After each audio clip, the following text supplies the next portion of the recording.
Sur ce plateau, bonjour Roland Toneinkes. Carole Olaye, bonjour. Amis téléspectateurs internautes, bonjour. Hugues Zogo, bonjour. Bonjour. Voilà, Hugues-Hector Zogo, bonjour. Bonjour Carole, bonjour Roland, bonjour également aux téléspectateurs et à tous nos internautes qui nous suivent.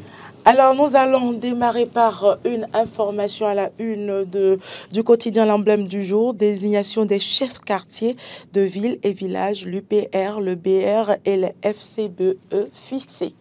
Hugues-Hector Zogo. Oui, il n'y a pas quelque chose d'exceptionnel. Je pense quand même que l'institution habilitée à pouvoir jouer sa partition est parvenue aujourd'hui à mettre à disposition la liste de ces chefs de quartier, chefs de village au niveau des partis politiques. Et donc, sans doute, les jours ou les semaines à venir, on sera situé par rapport à ce qu'on connaît et qui a référence à l'installation. Donc, pour moi, c'est une chance peut-être pour ceux-là qui sont restés pendant un bon moment en attente. Justement, quel impact ça pourra avoir sur les élections, les élections de 2026, les élections générales? Oui, l'impact, comme je le dis souvent, on se retrouve dans un calendrier électoral. Et dans un calendrier électoral, c'est des enjeux politiques. Voyez-vous, des enjeux politiques. Et donc, à la date d'aujourd'hui, on peut quand même se permettre de dire qu'au niveau de tous les partis politiques, des stratégies se mènent pour, soit au niveau de la mouvance, préserver ces acquis-là, c'est-à-dire sauvegarder le pouvoir d'État. Et maintenant, au niveau de l'opposition aussi, se dire c'est notre tour de tout mettre en œuvre pour parvenir à reprendre le pouvoir des mains de la mouvance. Et donc, pour moi, l'installation qui va pouvoir suivre les semaines à venir dénote déjà de la première stratégie parce que on se retrouve là avec les chefs de village et les chefs de quartier qui sont les premiers acteurs politiques à la base. Donc, si aujourd'hui l'institution a trouvé opportun de pouvoir lancer ce processus, ça voudrait dire que ça se discute suffisamment au niveau de nos partis politiques et que, bon, là maintenant, on est prêt à effectivement lancer la bataille pour les élections présidentielles ou les élections générales de 2026. Donc pour moi, ça va être une très bonne bataille, puisque ce n'est pas tous les acteurs de la mouvance qui seront installés. Il y aura à la fois les acteurs de la mouvance et ceux de l'opposition aussi. Donc les chefs quartiers ou les chefs de village auront désormais l'opportunité de mettre en place des stratégies qui vont sans doute être utiles à leur population et surtout à leur parti politique. Roland Toneinkes. Oui, moi, en suivant cette information depuis la semaine passée, la question que je me pose, je me demande quelle est l'urgence de faire nommer les chefs quartiers ou chefs de village actuellement, alors que nous sommes juste à quelques mois des élections générales 2026, sachant très bien que c'est au lendemain des élections communales et notamment tenant compte des suffrages obtenus par les différents partis politiques qu'il faut maintenant désigner ces chefs quartiers ou chefs de village. Ça, c'est le premier aspect. Deuxième aspect, je me pose aussi la question de savoir, aujourd'hui, l'UP, je l'ai soulevé la semaine dernière, l'UP, le renouveau est allé aux élections en 2020. Mais nous sommes en 2024, nous avons un parti qui s'appelle l'UP le Renouveau. L'UP là-bas, ici c'est l'UP le Renouveau. Donc, il y a déjà matière à se poser la question, quelle est l'utilité ou l'importance aujourd'hui de faire ça. Et puis, je crois que quand Hugues aborde la question des élections de 2026, c'est vrai que cela participe certainement des stratégies politiques que le pouvoir en place veut encore utiliser pour dribbler une fois encore les opposants en griffe. Mais j'estime véritablement que, est-ce que dans le choix de ces chefs quartiers ou chefs villages, il va falloir que le pouvoir en place, en tout cas ceux qui ont la majorité. Parce que quand vous regardez, quand on a beau dire que oui, l'opposition aussi a des gens à positionner, mais malheureusement c'est beaucoup plus concentré dans la partie septentrionale. N'oubliez pas que le parti FCBE n'a rien eu pratiquement dans le Bénin méridional, ils ont tapé poteau, tout le monde le sait. Donc sur la multitude de chefs quartiers ou chefs villages qui seront proposés ou nommés dans le Bénin méridional, ils n'ont que quelques postes pour lesquels ils vont nommer des gens. Et donc, il y a ce problème. Maintenant, donc oui, ça peut participer d'une stratégie politique pour 2026, mais il va falloir que les acteurs politiques, notamment de la mouvance, fassent très attention, parce que ça peut être malheureusement sous de tension. J'ai soulevé un aspect la dernière fois. Écoutez, la première fois que nous avons organisé ces élections ici, c'est que nous avons été aux unes pour que les gens choisissent les chefs quartiers, les chefs villages au même moment qu'ils choisissaient les conseillers communaux et autres.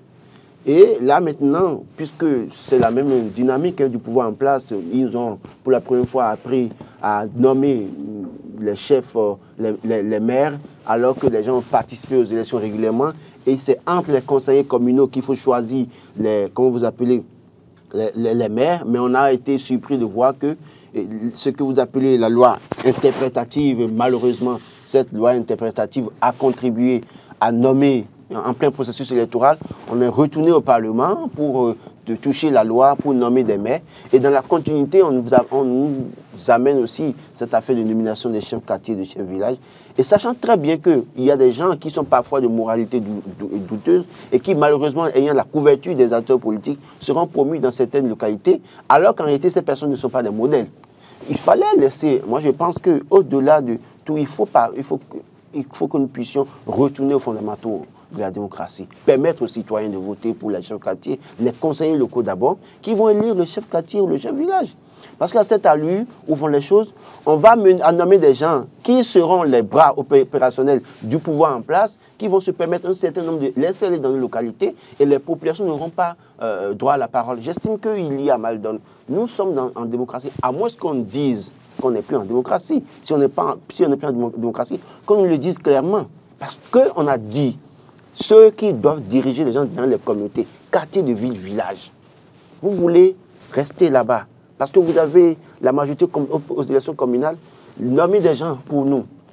Et qui vont se permettre un certain nombre de tout. Même les gens pour qui on a voté, la plupart du temps, il n'y en a pas mieux, parce qu'ils ont certaines couvertures, ils se permettent un certain nombre de choses. Maintenant, tenez compte, d'ailleurs même dans nos localités, les maires qui ont été nommés tout récemment, combien parmi eux sont productifs sur le terrain? Si on va rentrer dans les détails, vous allez constater que beaucoup parmi eux, pratiquement, ne sont pas productifs. Et après encore, il y a cette question de secrétaire exécutif qu'on a amené aussi également. Qui constitue aujourd'hui un blocage. Dans certaines communautés. Tout à fait. Donc j'estime que, où est-ce que nous allons, pourquoi on veut continuer maintenant à comment vous appelez, à reprendre aux populations ce droit d'aller voter, d'aller choisir ceux qui doivent les juger. On a vu dès l'entame de ce pouvoir en place à l'Assemblée, pardon, à l'université, où les gens ont instauré la démocratie, il faut voter pour les recteurs, choisir les recteurs. Ils sont arrivés, ils ont suspendu les élections, ils ont commencé à nommer. Moi, j'estime que nous perdons quelque chose de capital dès lors que nous sommes encore en démocratie. Permettre aux gens de choisir ceux qui doivent être leurs chefs, c'est très important. Et j'estime que même si on nomme maintenant, il faut que les gens, puisque les gens le disent tout le temps, il faut réviser le code électoral, revenir sur ça pour dire, laissez les gens voter pour les conseillers locaux qui, à la suite des élections, peuvent choisir les chefs quartiers ou chefs villages. Sinon, à cette allure où les choses vont, on va se lever et commencer par, finalement, malheureusement, choisir les chefs de famille pour les familles. Et ça ne marchera pas. Voilà, dans le même registre, l'autre quotidien titre ou affirme la concertation de l'opposition prévoit une approche inclusive. Est-ce qu'elles ont le choix? Hector. Oui, une approche inclusive, c'est toujours ce qui a été voulu. Ça s'impose à elles ou est-ce qu'elles ont le choix? Je pense quand même que la question de l'inclusivité, c'est une question qui concerne soit à la fois les acteurs de la mouvance, tout comme ceux de l'opposition. Personne n'a intérêt aujourd'hui à travailler à ce que nous puissions nous retrouver en 2026 sans que toutes les corporations, que ce soit celles de la mouvance ou celles de l'opposition, ne s'entendent sur un minimum. Parce que c'est ce minimum-là qui va permettre à notre pays de continuer par vivre dans un état de paix, un état de sérénité, et donc par conséquent avoir les signaux verts pour que nous puissions effectivement aborder les questions de développement durable. Soit quand vous regardez un peu la manière dont les choses se passent aujourd'hui, moi je me dis, l'opposition est en train peut-être de jouer une carte qui va sans doute la rattraper. Voyez-vous, le code électoral est assez clair. Le code électoral vous parle d'accord de gouvernance. C'est-à-dire que si vous avez l'intention de vous retrouver dans de grands ensembles pour parvenir plus tard à gagner le suffrage des populations et arracher le pouvoir d'État, sans doute des mains de la mouvance, il faut que vous puissiez adopter ce que nous appelons l'accord de gouvernance. Mais quand vous ne vous retrouvez pas dans cette démarche, qui en réalité n'est qu'un boulevard que vous offre la loi, que vous-même vous avez travaillé à pouvoir voter, puisque les députés, les démocrates se sont retrouvés à l'Assemblée nationale au moment où on a voté la loi relative à l'accord de gouvernance. Donc quand vous ne travaillez pas à respecter ce principe de base et que vous vous retrouvez dans ce qu'on appelle un cadre de concertation, pour chercher maintenant à faire passer un certain nombre de principes, je me dis, c'est vrai, je m'en excuse, a priori, on peut se dire que c'est un piège qui veut être tendu donc, au pouvoir en place et que par conséquent, les populations vont apprécier tout de suite les premières réactions de la mouvance. Donc, vous avez vu, quand ce cadre de concertation s'est déplacé pour aller vers le ministre de la Justice, il les a reçus et il les a rassurés. Ce n'est pas la première fois que le pouvoir, par exemple, a reçu les acteurs de l'opposition. En l'occurrence, le chef de l'État même, qui a reçu à plusieurs reprises l'ancien président Boni Yayi avec d'autres leaders de l'opposition et qui même a pris des engagements. Mais quand il s'agit des stratégies politiques, ne nous leurrons pas. Celui qui se retrouve dans la politique n'est pas là pour les beaux yeux de son adversaire politique. Si je suis un acteur de la mouvance et que j'ai la possibilité de conserver le pouvoir d'État, je travaille à pouvoir le conserver. C'est de la même manière que celui qui se retrouve au niveau de l'opposition, s'il a la chance de déceler des failles au niveau de mon mode de gouvernance pour me damer le pignon, il n'hésiterait pas à le faire. Donc moi, je me dis, le cadre de concertation qu'ils ont mis en place aujourd'hui, c'est un cadre de concertation à la limite qui manquerait d'obtenir effectivement des acquis qui seraient plus tard utiles à l'opposition. Ils vont faire le tour, rencontrer les présidents d'institutions qui tous seront disponibles à les recevoir. Ça, la rassurez-vous. Vous ne verrez pas un président d'institution fermer sa porte à ce cadre de concertation. Ils vont les recevoir. Ils vont discuter avec eux. Si c'est juste faire des reportages au niveau des chaînes de télévision ou bien relayer des informations au niveau des stations radio et au niveau des organes de presse écrite, vous aurez les comptes rendus. Mais l'après-compte rendu, c'est en fait ça. C'est l'après-compte rendu. On n'aura absolument rien. Il faudrait que l'opposition se réveille et se dise, si effectivement nous voulons arracher le pouvoir d'État des mains de Patrice Talon, ce n'est pas de ces stratégies-là que nous allons mettre en place. Quelqu'un avec qui vous aviez travaillé pratiquement depuis 8 ans déjà, et qui, je vais dire, reste jusqu'au boutiste quand il s'agit de foncer droit dans des réformes. Vous n'avez pas à jouer pour moi, c'est un jeu d'enfant. Je m'en excuse de le dire de cette manière-là, mais se retrouver encore dans un cas de concertation. Et vous avez vu l'ancien président Boni Yayi qui, déjà en fin de week-end, est parvenu à faire des déclarations. Ce n'est plus de ça que le Bénin a besoin aujourd'hui. Notre pays a besoin de plus de pragmatisme. Au moment où la politique, au niveau de la mouvance, devient un jeu à piège, il faut que vous puissiez aussi réfléchir pour sortir des stratégies. S'il faut à l'opposition aujourd'hui de payer des cabinets qui vont leur permettre de découvrir ce qu'on appelle effectivement des stratégies politiques, ils n'ont qu'à le faire. Ils ont les moyens. Mais tel que ça se passe là, moi, je ne pense pas qu'ils aient effectivement la possibilité de pouvoir gagner grandes choses en 2026, puisqu'on se retrouverait dans l'ordre des élections générales, présidentielles, communales et puis législatives. Roland Tony, qu'est-ce? Oui, je crois que j'ai dit la semaine dernière que cette affaire de fichier électoral à auditer, c'est peut-être un bonbon qu'on envoie aux enfants pour les distraire, ou bien c'est un os qu'on envoie aux chiens à croquer, entre griffes. Excusez, j'appelle pas les gens chiens. C'est une expression pour expliquer un peu comment ça se passe. Vous savez, les opposants souhaitent qu'on audite le fichier électoral, ce qui n'est pas mauvais en soi. Parce que dans le fichier électoral, il y a un certain nombre de choses à corriger. C'est-à-dire les questions de résidence où quelqu'un doit se retrouver à Cotonou et la personne a été à Parakou et donc son nom est toujours à Parakou. Il faut auditer tout cela pour actualiser tout cela. Il faut aussi enlever des fichiers électoraux les morts qui malheureusement la plupart du temps votent en Afrique sous les tropiques. Hein, et donc il faut vérifier tout ça. Et puis après, quand on voit le cas de concertation, on a compris que oui, dès les premières heures, quand ils ont été reçus par le gars des Sceaux, vous allez voir qu'au lendemain, le parti de Paul Ronquet est monté au créneau à dénoncer, à critiquer, à proposer. Et je disais que oui, véritablement, nous serons dans un schéma où le cas de concertation va faire des propositions, le parti FCBE va faire des propositions, Restaurer l'Espoir va faire des propositions, et comme vous appelez l'autre parti également, il y a une autre partie là, ça arrivera. Donc, qui va faire aussi ces propositions. Et de proposition en proposition, l'État peut leur dire, le gouvernement peut leur dire, allez vous entendre et revenez. Et pendant ce temps, le gouvernement gagne du temps. Parce qu'il y a une avance. Vous savez, il y a les stratégies qui sont déjà mises en place depuis 2019. On les connaît, les mêmes stratégies peuvent revenir pour damer le pied aux opposants. Mais en même temps, nous ne savons pas encore quel schéma on va nous présenter d'ici 2026 pour contraindre les gens au silence et pour empêcher certains d'aller aux élections.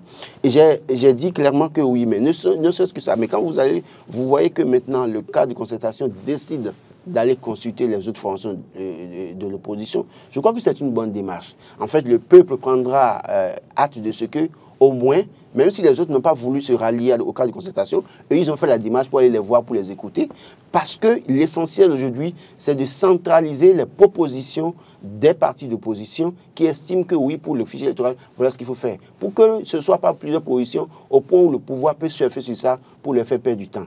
Donc ça, c'est une première démarche. Mais je l'ai dit toujours, les opposants aujourd'hui, vous avez en face de vous, et je le dis tout le temps, et je le dis encore ce matin, en face de vous un animal politique assez redoutable. Et quand vous l'avez en face de vous, vous ne vous confondez pas dans les discours, dans les conférences de presse. J'ai dit, le plus important, le travail à faire aujourd'hui, encore que tout à l'heure on a parlé des chefs quartiers, chefs villages, qui seront nommés dans pratiquement dans toute la partie du Bénin méridional, les partis de la mouvance ont la majorité. Ont la majorité. La majorité, je prends par exemple le grenier électoral que constitue Abomey Calavis, Godomé et autres, ils ont la majorité. Ça veut dire que c'est une longueur d'avance? Oui, évidemment, parce que tout le monde sait très bien que dans nos quartiers et chefs, dans nos quartiers de ville et de village, pour les différentes élections que nous savons qu'il y a des choses qui se passent. Écoutez, n'allez pas dire à un chef quartier qui est de la mouvance d'aller donner raison à un parti d'opposition, à la Sénat ou à la Cour constitutionnelle quand même. Il ne faut pas espérer. Encore que le monsieur peut-être n'a jamais été aux élections, les gens n'ont pas voté pour lui, mais du jour au lendemain, on le nomme. Et vous savez très bien comment est-ce que nous, citoyens béninois, les cadres, les gens se comportent. Ils sont tellement reconnaissants. Ils ne sont pas au service. Dès lors qu'ils sont nommés. Et c'est là le danger qui nous guette dans cette affaire. Dès lors que les gens sont même nommés à des postes de responsabilité au niveau de l'État central, on voit leur comportement. Maintenant, on dit, chef quartier, on l'a nommé. Et vous voulez attendre quoi de lui? Vous voulez espérer quoi de lui? Donc, il y a ces choses-là à régler. Et je dis, le véritable problème, combat pour les acteurs politiques d'opposition, c'est de mettre les discours d'accord. Dénoncer, oui, parce que dénoncer n'est pas mauvais en soi. Pourquoi? Parce que quand vous êtes sur un arbre que vous ne parlez pas, vous recevrez la fiente des oiseaux sur votre tête. Donc, il vaut mieux en parler pour que tout le monde sache que il y a telle chose qui se passe et que vous avez dénoncé. Mais après la dénonciation, soyez opérationnels sur le terrain.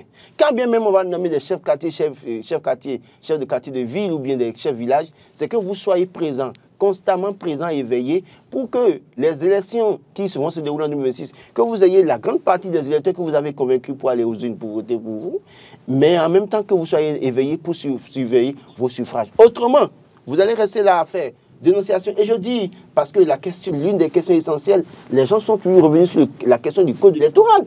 Le code électoral en l'état. Je vois un journal qui a écrit ce matin que la Cour constitutionnelle va vite en besogne.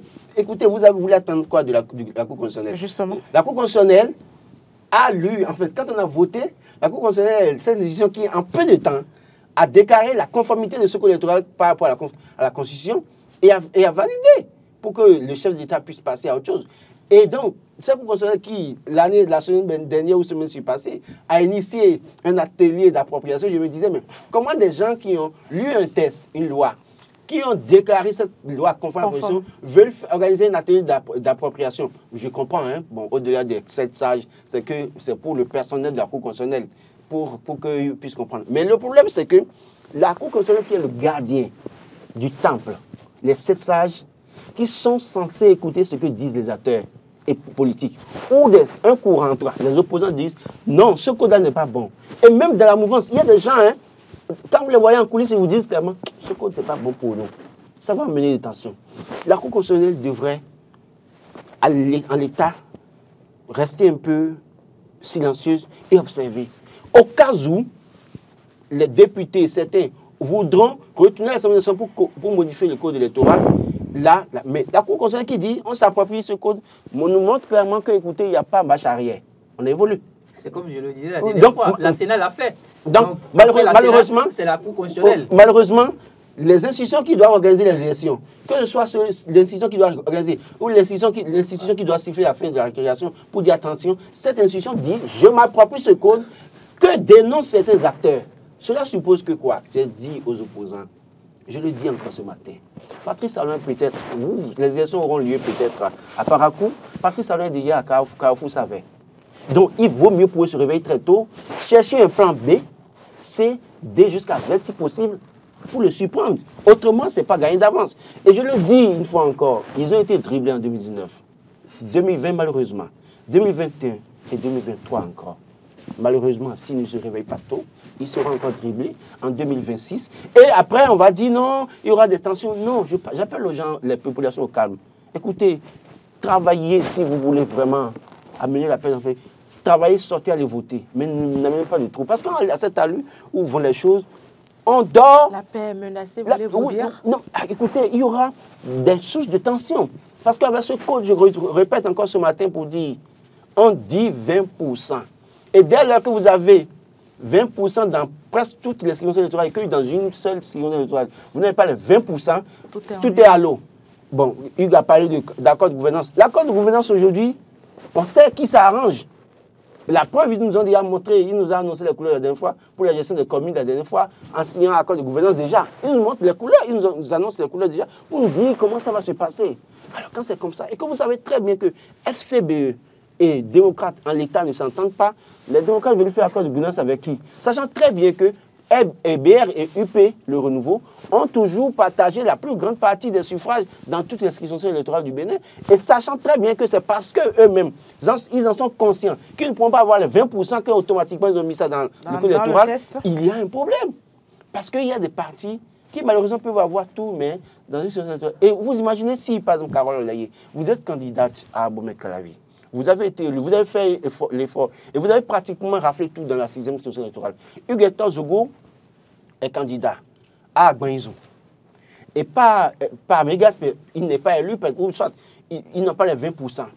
Mais à cause de lui, et moi je suis candidat, Boris Adanko est candidat, d'accord, je ne sais pas, dans la 5e.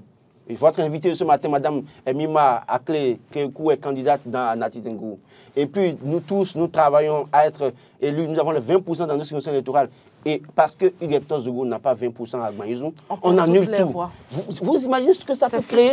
Ça va créer beaucoup de choses dans notre pays. Et on ne souhaite pas ça. C'est pour ça que je pense qu'au-delà de tout, même si les gens ne veulent pas tout modifier, mais c'est de reconnaître que dans certaines dispositions peuvent être source de tension en 2026. Et prions Dieu que ça n'arrive pas. Hugues Zogo, oui, moi je pense quand même que l'opposition gagnerait énormément.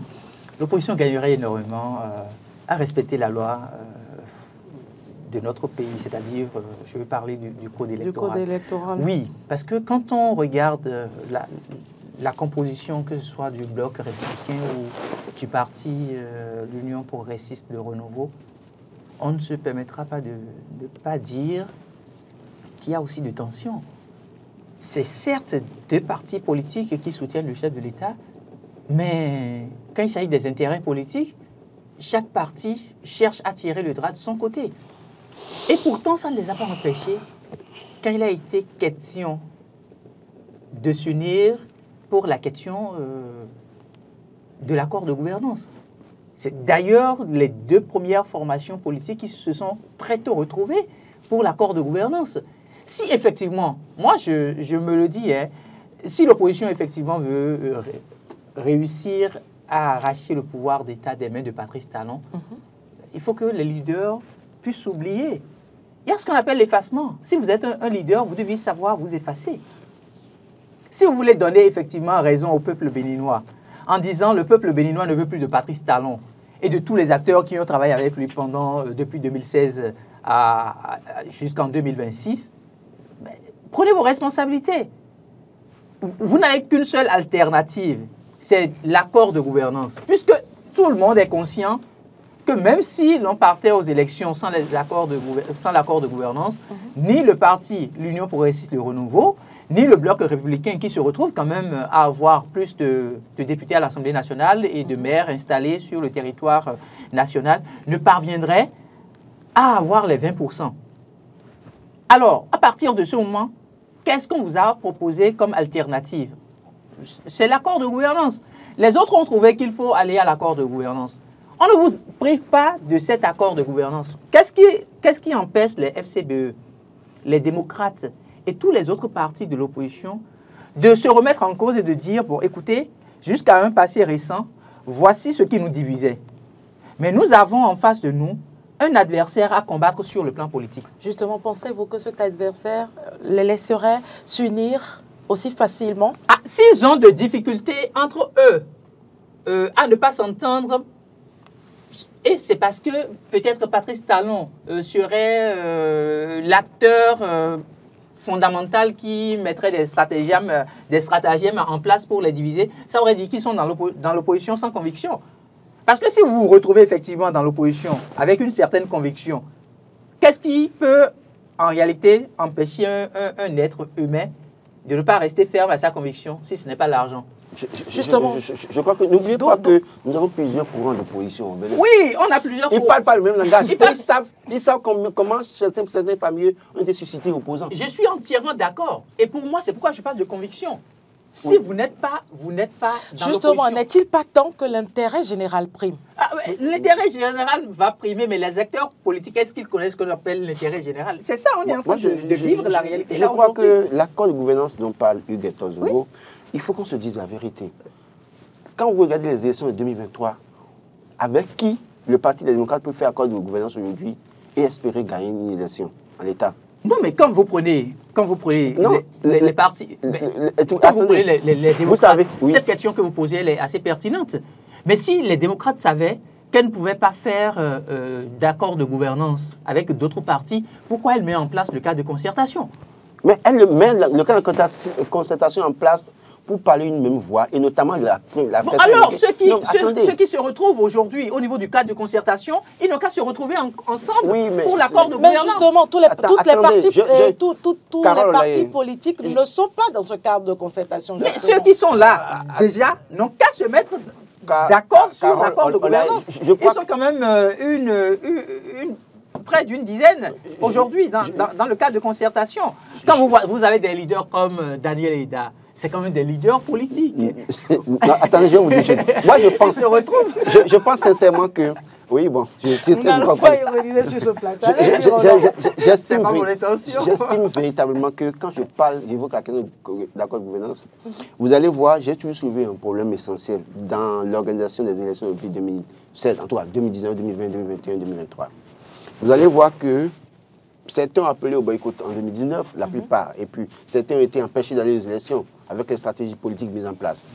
En 2020, on a vu le schéma mis en place avec FCBE, Ronquet qui a damé le pion au leader du parti FCBE qui était les dépositaires.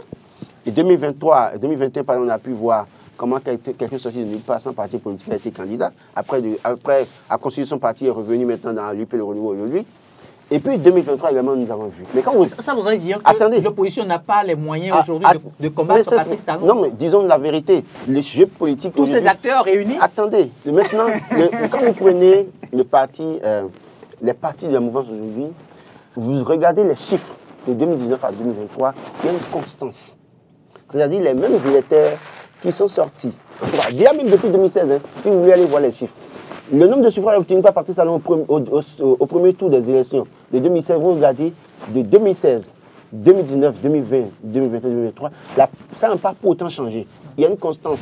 Donc les mêmes personnes qui votent pour le pouvoir en place continuent de sortir pour aller voter.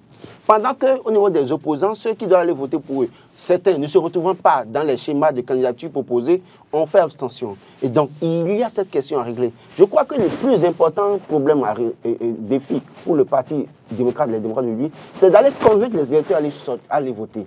C'est de convaincre les gens à aller prendre le carte CIP pour aller voter. Parce que quand vous regardez les élections qui, en tout cas pour moi, doivent constituer comme un baromètre pour 2026, c'est 2023.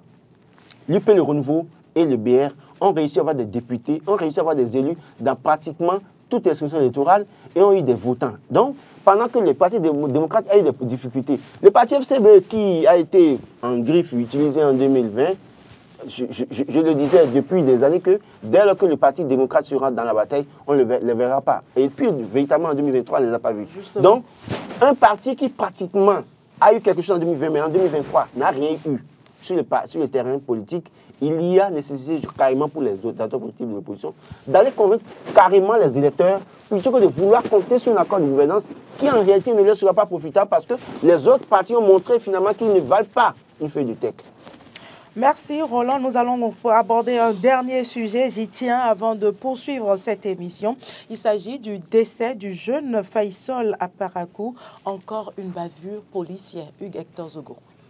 Oui, c'est vraiment déplorable. On va déjà présenter nos condoléances à la famille de notre compatriote et dire plus jamais de ces cas au niveau de notre nation.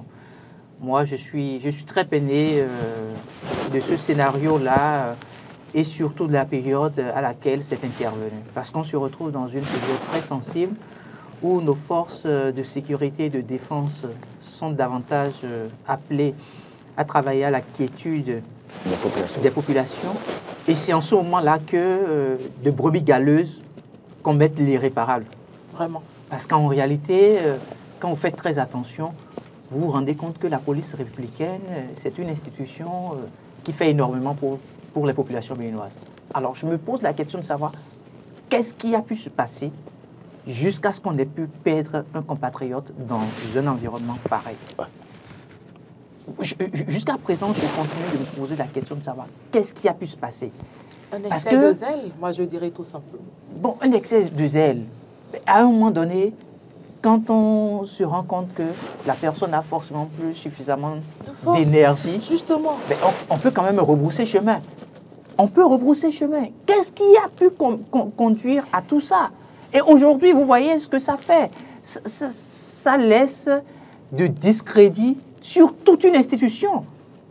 Et c'est en cela que le directeur général de la police républicaine doit pouvoir prendre ses responsabilités. Même le ministre de l'Intérieur doit pouvoir prendre ses responsabilités. Ce n'est pas le premier cas et on l'a toujours invité à le faire.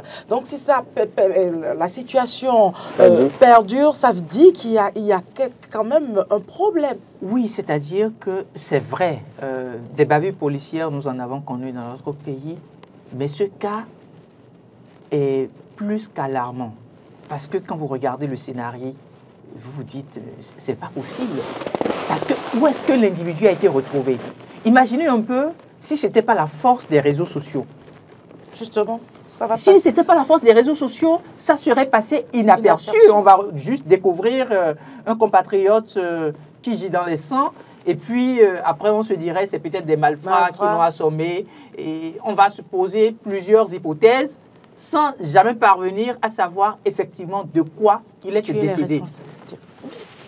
En tout cas, moi, tout ce que je vais dire aujourd'hui, c'est de convier nos compatriotes à l'apaisement. Et de ne pas prendre nos policiers en adversité surtout. Parce qu'on est dans une période très sensible. La période de fin d'année, c'est une période très sensible. Ne pas prendre les policiers en adversité, se dire que les policiers, ce sont des compatriotes béninois comme nous. Et dans toute corporation, il y a toujours des brebis galeuses. Dieu merci, il y a eu 5 qui sont aujourd'hui extirpés du lot.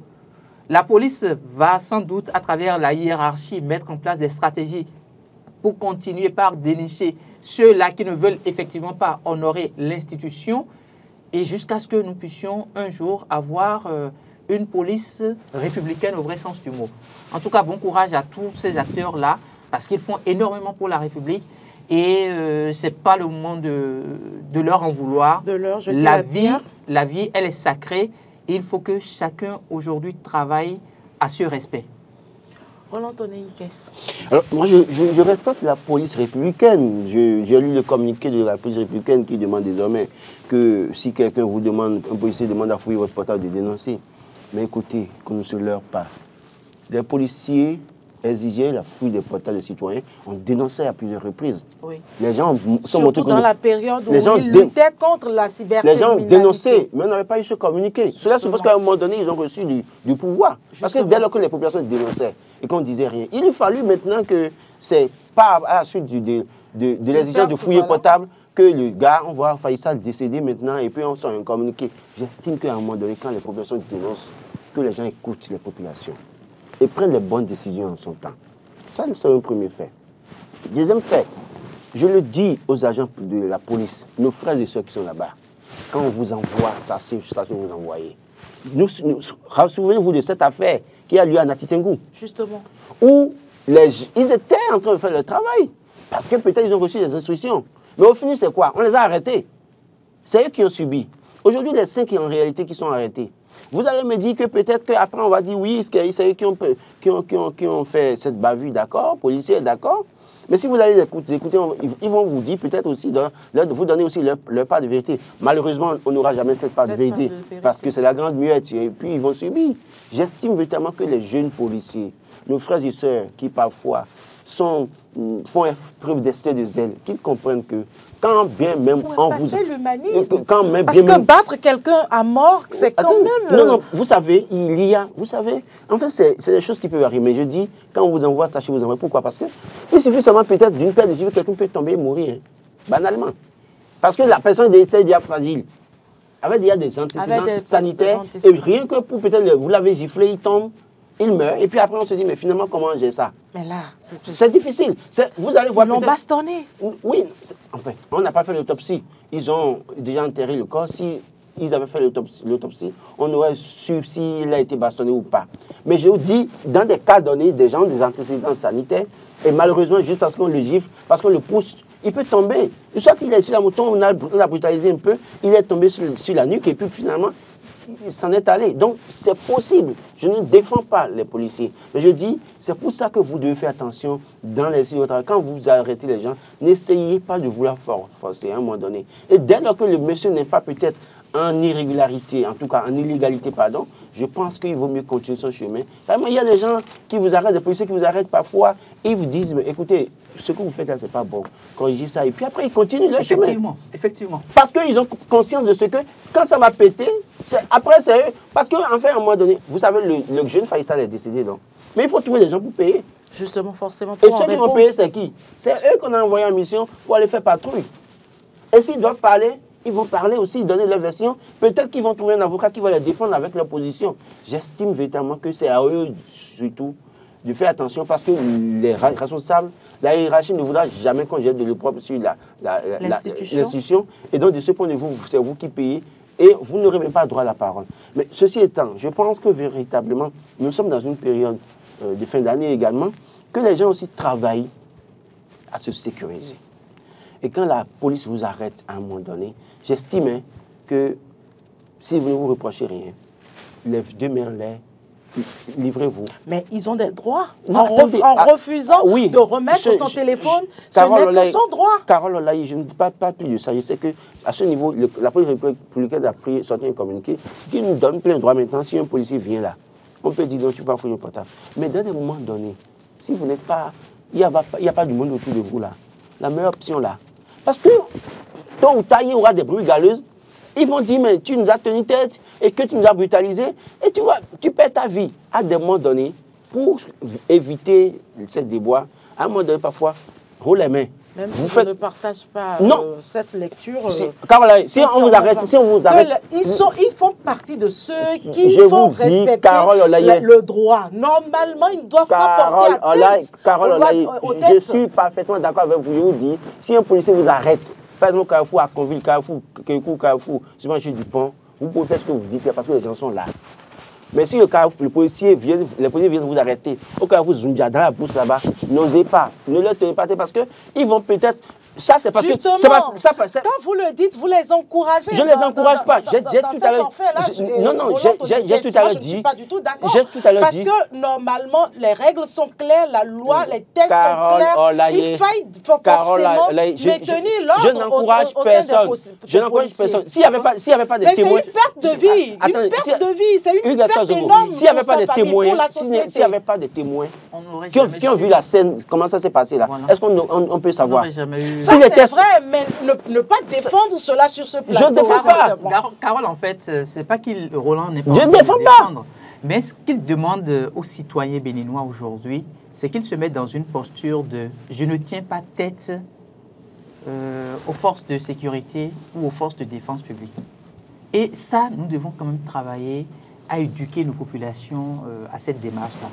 Quand vous vous retrouvez en face d'un policier, que vous ayez raison ou non, essayez de respecter d'abord ce qu'il vous dit. Parce que d'une manière ou d'une autre, dès que qu'il est en train de dire, ce gars, maintenant, il ne fait que respecter les tests. C'est-à-dire que moi, vous m'interpellez en tant que citoyen et je suis dans mes droits. Vous faites tout ce que vous faites. Il a porté, en tout cas, au niveau de son uniforme... Son nom est là. Son nom est là. Je me retire et je dépose une plainte auprès du procureur de la République. Il ne pourra pas nier.